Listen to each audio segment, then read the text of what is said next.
hadn't expected to stay over in Smoke Falls, but when I stopped off to see old Dad Somerset and found him all crippled up with lumbago, well, of course, he didn't ask me to look after his stock, but I could see he sure wanted me to, so... Well, a couple of weeks later, he began feeling better, so I started thinking about moving on. It was nearly 5 o'clock in the afternoon that day. The sun just spilled over the top of Eagle Mountain when the buckboard pulled into the yard.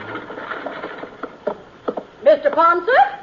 Oh, evening, ma'am. Mr. Ponset, I'm Grace Proudly. Oh, pleased to meet you, Miss Proudly. I've been meaning to come out and see how Mr. Somerset's been getting along, but I just never have a minute's free time. It's canning season, you know. Yes, ma'am. Well, Dad's feeling much better. If you'd like to talk to him, he's right in. No, just say that I asked for him. As a matter of fact, it's you I want to talk to, Mr. Ponset. Oh? You see, I'm president of the Ladies' Aid Society of Smoke Falls. Uh-huh. We're affiliated with the church and do lots of charity work, Christmas baskets and things like that, you know. All the best ladies in town are members, and we don't just take in everybody either. Well, Now, this is what I'm getting at, Mr. Ponset. Tonight's our box supper and square dance. It's an annual event.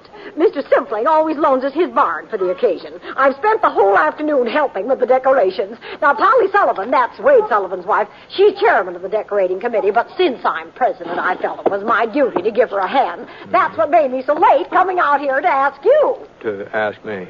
About attending the supper. Oh. Now, well, I'm not going to take no for an answer. Oh, but Miss Proudly... To tell you the truth, I've already told folks you were planning to come. Oh, but you shouldn't have done that. Now, after all, you're practically the first celebrity we've ever had in Smoke Falls. The auction starts at 7:30. You won't be late, will you, Mr. Ponset? Oh, but... And one more thing, would you mind wearing your gun? The men folks are especially interested in that. Get up, Sheba. Come on, Sullivan. Oh, but, wait a wait minute, Miss Proudly. Say there, Miss Proudly. Oh, dear.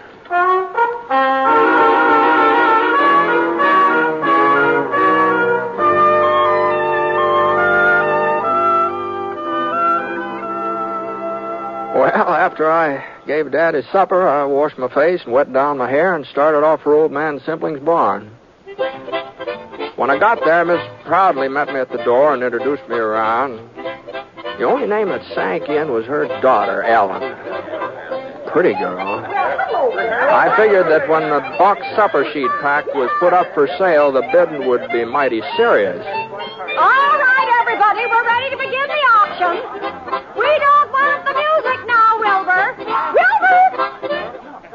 Now, just gather around the table here so you can get a good look at what you're buying. But remember, you can't judge a book by its cover. Now, which one shall we start with? Oh, my, look at this one. Pretty pink ribbon and white tissue paper. Why, I'll just bet you there's a whole fried chicken inside this box. Now, who's going to make the first bid? $1.50. Don't forget, gentlemen, a pretty lady's company goes with the supper. I'll give a nickel. Now, Spud Hooker, you stop joshing. You know we don't take any bid less than a quarter. Yeah. Now, who'll offer a quarter just to get things underway? Look at this lovely box. Just think some nice young lady spent the whole day fixing it up. Then she'll be too tired to dance. Come on, somebody. 25 cents. Why, it costs more than that. The auction was kind of slow in picking up momentum.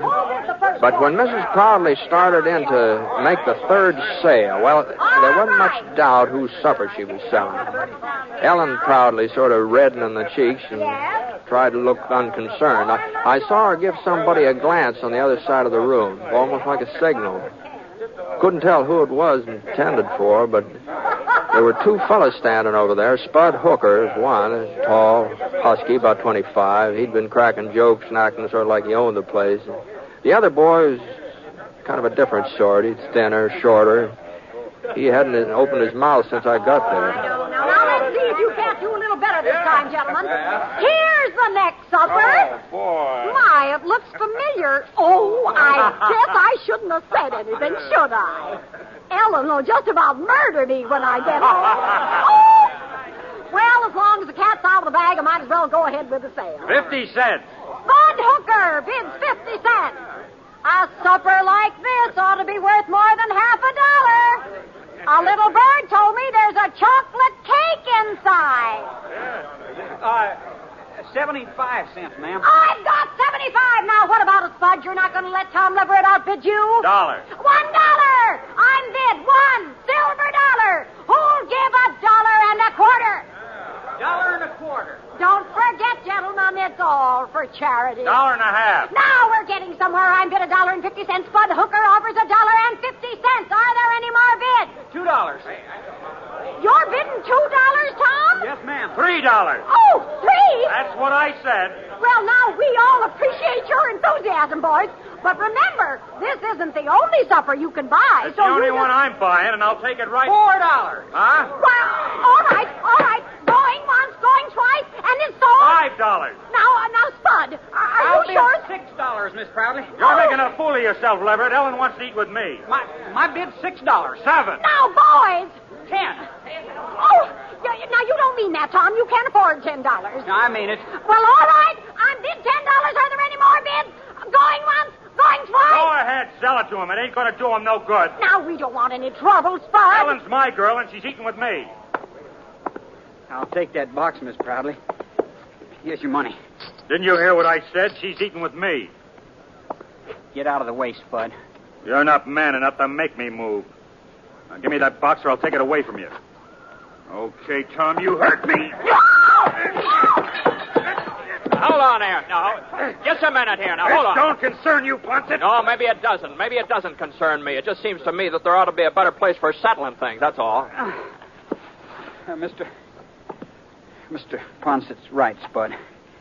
Let's go out. Hey, where's Britt Ponset? Dad Somerset said he was over here. Yeah, I'm Ponset. Oh, Mr. Ponset, Sheriff Tinsmith told me to find you. What's the matter, Jake? Dink Falk just broke out of jail. Oh. Yes. He shot the sheriff in the back while he was getting away. Oh, he did?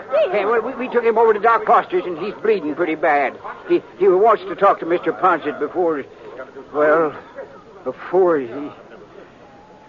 I'll get my horse.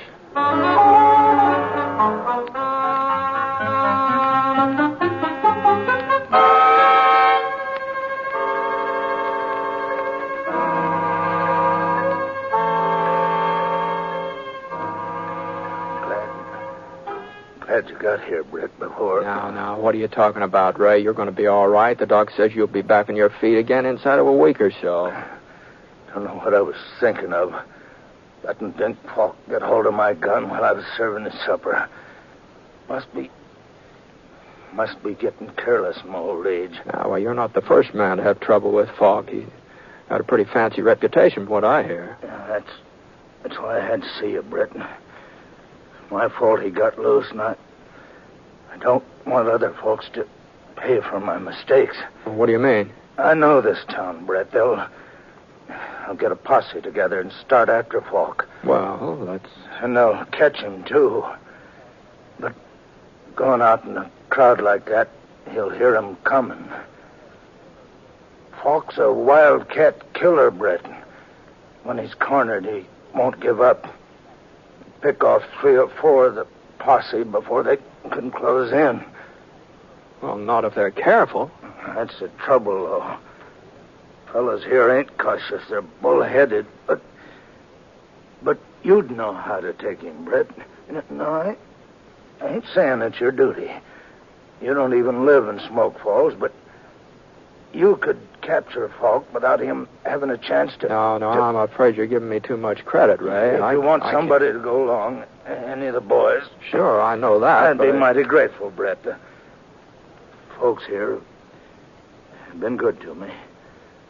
Wouldn't like to leave them thinking that because of me, because of what I did, some of them was going to... No, you better take it easy. Just I take know it easy. It's asking a lot. Falk's a good shot and a wildcat killer. It's asking...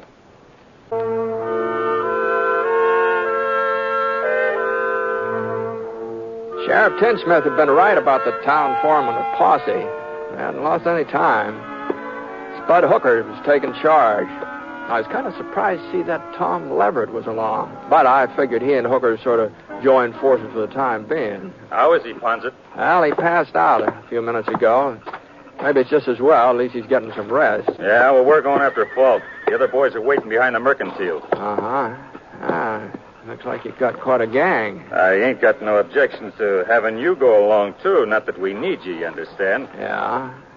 Well, you coming? Well, I had a little talk with the sheriff just before he lost consciousness. He seemed to think that taking out a posse after Falk wasn't such a good idea. What's he want us to do? Let him go scot-free? No. Sheriff Tinsmith sort of suggested maybe 1 or 2 men would have a better chance of catching him. They can make faster time, maybe sneak up on Falk unaware. Oh, yeah? Yeah. Well, it's okay with me. You going to be one of the boys who goes after him, Ponset? Well, I hadn't exactly made up my mind. You better make it up faster. I'll take somebody else. Oh, I see. Well, in that case, Whoa, boy. Say, your name's Leverett, isn't it? That's right, Mr. Ponset. Tom Leverett. Mm-hmm. You want to ride along with me? Why, sure. Wait a minute here. I thought you said 1 or 2 men. Mm-hmm, I did. Well, we don't need Leverett then. Well, I tell you, I sort of figured maybe you ought to stay in town, Hooker. So if Tom and I get in trouble, well, you could bring the posse out later. Huh? You're trying to make a fool out of me, Ponset? No, I'm not. Everybody knows I'm twice the man Leverett is. I can ride better and shoot faster, and I'll fight him 2 to 1. Mm-hmm. You want the credit for catching Falk yourself, don't you? Well, it ain't going to work out that way. Come on, boy. I'll find Falk myself, and I'll bring him in alone. That's all right. Hey! Well, Tom, let's go, huh?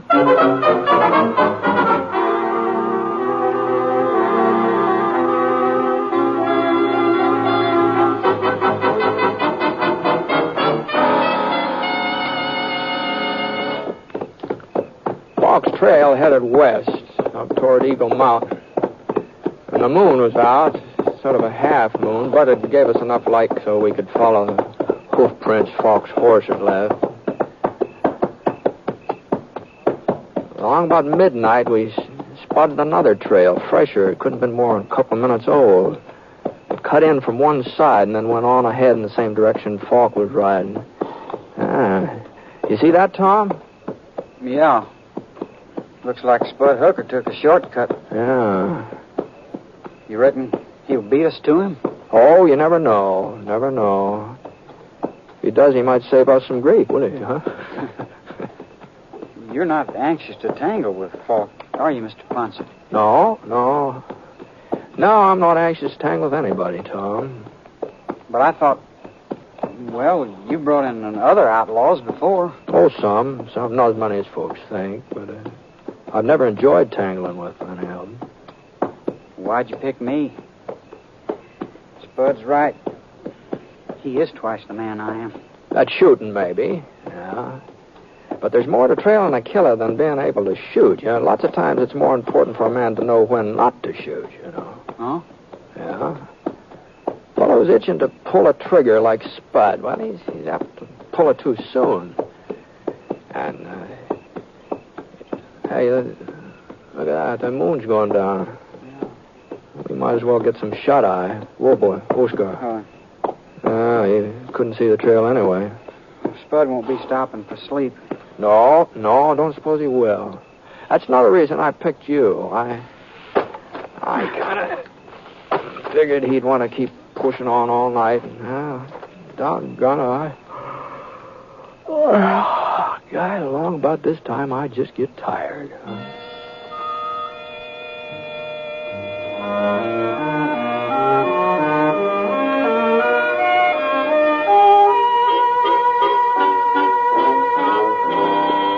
As soon as the morning sun began gray in the sky, we started off again.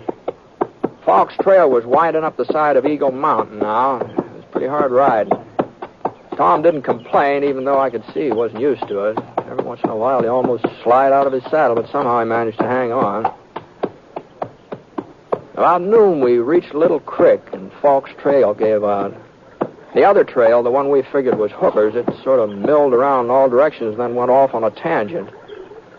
We climbed out from our horses and got a drink of water. It tastes good, doesn't it? It sure does. You ever been out this way before, Tom? Oh, yeah. Not for the last couple of years, though. Any cabins around, place a man could hide out? Well, not that I remember.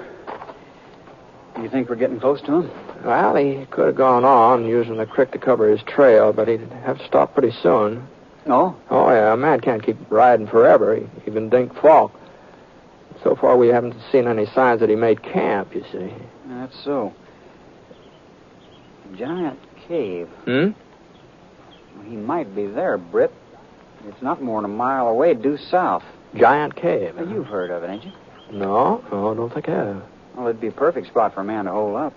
Nobody knows for certain just how far back into the mountain the cave really goes. Some scientific fellows tried to explore it last summer, but, well, their lanterns gave out before they come to the end. Well, it sounds like something we ought to see even if Falk isn't there. Come on, let's go and have a look.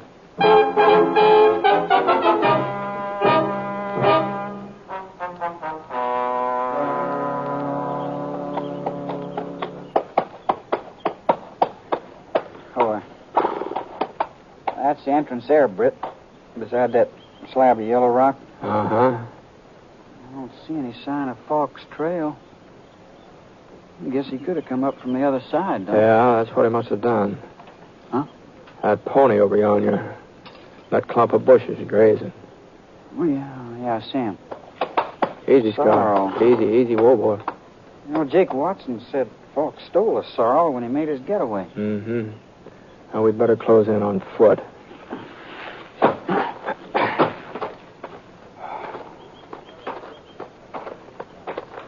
We tethered our horses on a couple of spruce saplings, moved into the cave entrance. It wasn't a very big hole. We had to sort of bend over and crawl through it. But the room on the other side, it must have been 100 feet long, 50 feet wide. The walls were sheer rock, sort of rainbow-colored, so smooth you'd have thought somebody had been polishing them. And then the light behind us got down to a pinpoint.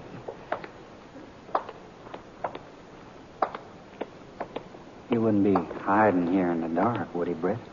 Maybe. He heard us coming.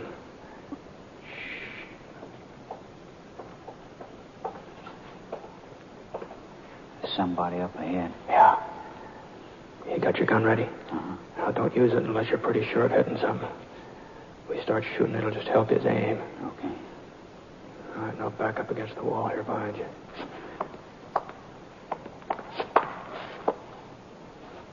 Falk! We know you're in here, Falk. You go any further, you'll get lost. You'll never find your way out. Hey, you hear me, Falk? You're wasting lead. You can't see us. We know that. You can't see me neither. We don't have to. You've got to come out sooner or later, and we'll be waiting. All right, we're going to leave you now, Falk. We're going outside and wait. Hey, where you are? You giving up? No, I ain't. And I ain't alone. What? I got somebody with me. Friend of yours, I reckon. We're coming out together. And if you try to stop me, I'll kill him. What's he talking about? He ain't lying, Britt. It's me, Spud Hooker. Spud. I caught up with him last night, but he got the draw on me. Hold your fire, Britt. He means what he says. He'll kill me if you don't hold your fire. You've got to do what he told you, Britt. You got to. All right, Falk, come on. Start backing up towards the entrance. I don't hear you moving. Britt, please. All right, let's go, Tom.